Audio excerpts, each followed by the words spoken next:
სრულიად საქართველოს კათოლიკოს პატრიარქი ილია მეორე ანტიოქიისა და სრულიად აღმოსავლეთის პატრიარქს უნეტარეს იოანე მეათეს წერილით მიმართავს. წერილი საპატრიარქოს ოფიციალურ Facebook გვერდზე გამოქვეყნდა. სრულად გთავაზობთ მიმართვის ტექსტს. ანტიოქიისა და სრულიად აღმოსავლეთის პატრიარქს უნეტარეს იოანე მეათეს. თქვენო უნეტარესობა, საქართველოს მართლმადიდებელი ეკლესიისა და პირადად ჩემი სახელით გამოთქვამთ დიდ გულისტკივილს სირიაში ბოლო დროს მომხდარი ტრაგიკული მოვლენების გამო, რამაც მსოფლიო საზოგადოება აღაშფოთა.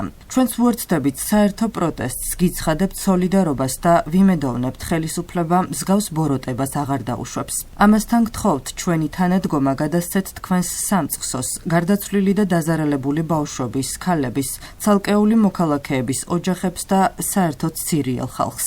აღვავლენთ ლოცვებს უდანაშაულო მსხვერპლთათვის და მშვიდობისათვის სირიასა და მთელ მსოფლიოში. ქრისტეს მიერი სიყვარულით ილია მეორე, სრულიად საქართველოს კათოლიკოს პატრიარქი. 13 მარტი 2025 წელი.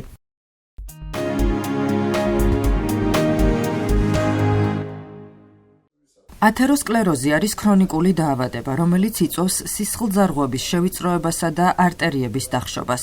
ამ დაავადების დროს არტერიის კედლებზე წარმოიქმნება ათეროსკლეროზული ფოლაქები, რომლებიც ავიწროებს და ახშობს არტერიების სანათურს, რაც თავის მხრივ განაპირობებს სისხლის მიმოქცევის დარღვევას, აფერხებს სისხლმომარაგებასა და ჟანგბადის მიწოდებას სხვა შინაგანი ორგანოებისთვის, ეს კი აზიანებს ამ ორგანოების ნორმალურ ფუნქციონირებას.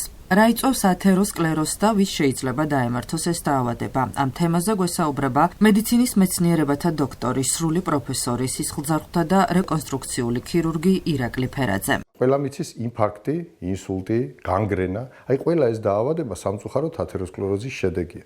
ათეროსკლეროზი არის მდგომარეობა, როდესაც სიზარღვები შიგნით იწყებს რაღაცა ფოლაქები დალექვას და ეს სიზარღვებს ავიწროებს. შესაბამისად სისხლი არ მიეწოდება შესაბამის არეებში. თუ ეს გულის სიზარღვია, გულისკენ იწყება ინფარქტი, თუ თავისკენ არის ინსულტი იწყება, თუ ფეხისკენ განგრენა. ძირითადად ემართება ასაკში მყოფ ადამიანს და აქვს ასაკში მყოფ მამაკაცებს უმეტესო, თუმცა დღესდღეობით ათეროსკლეროზი გაახალგაზრდავდა.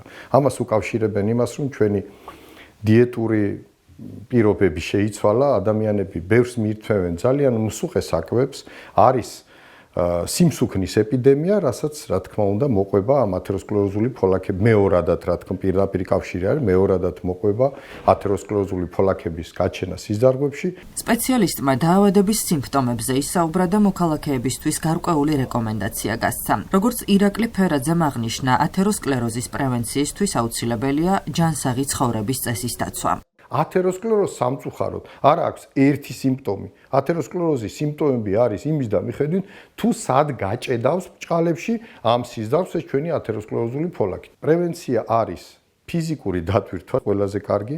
დიეტა იმდენად მნიშვნელოვანი არ არის, რა თქმა უნდა, რამდენადაც სწორი კვების თანმიმდევრობა, ანუ რამდენად სიზუსტით, რომელი სიხშირით ვიკვებებით. რა თქმა უნდა, საკვები ძალიან მნიშვნელოვანია, მაგრამ არც ისე, რომ ჩვენ შეგვეშინდეს და არაფერი არ მივიღოთ, რაც ქოლესტერინს შეიცავს. არა, ქოლესტერინს ისედაც გამოყოფს ჩვენი ორგანიზმი, თუმცა რა თქმა უნდა, ქოლესტერინის მდიდარი საკვები ჯობია რომ შევზღუდოთ მით უმეტეს იმ ადამიანებში, ვინც მიდრეკილი ამისთვის. მიდრეკილი რას ნიშნავს? თუ მშობლებს ქონდა, თუ ჩვენ სისხლში აღმოგვაჩნდება შესაბამისი მონაცემები, რომ ჩვენ მიდრეკილი ვართ.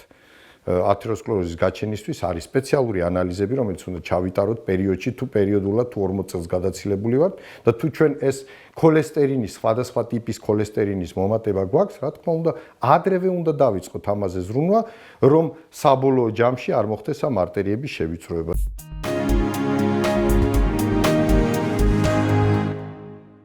მაგნიუმი არის მინერალი, რომელიც მნიშვნელოვან როლს ასრულებს ადამიანის ორგანიზმისთვის.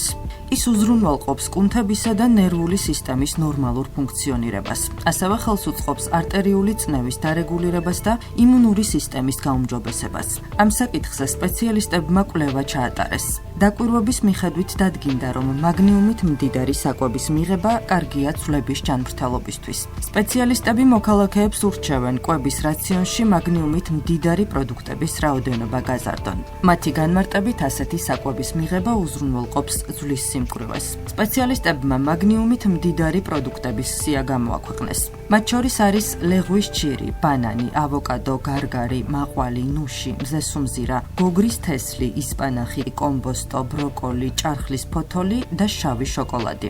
სპეციალისტების განმარტებით, მაგნიუმი მნიშვნელოვან როლს ასრულებს ადამიანის ორგანიზმში. ხელს უწყობს სისხლძარღვების გაფართოებას, რის შედეგადაც უმჯობესდება სისხლის მიმოქცევა და დაბლა იწევს არტერიული წნევა. მონაწილეობს ძვლების ფორმირებაში და ზრდის ძვლის ქსოვილის მინერალურ სიმკვრივეს. ხელს უშლის თირკმელში კენჭების წარმოქმნას.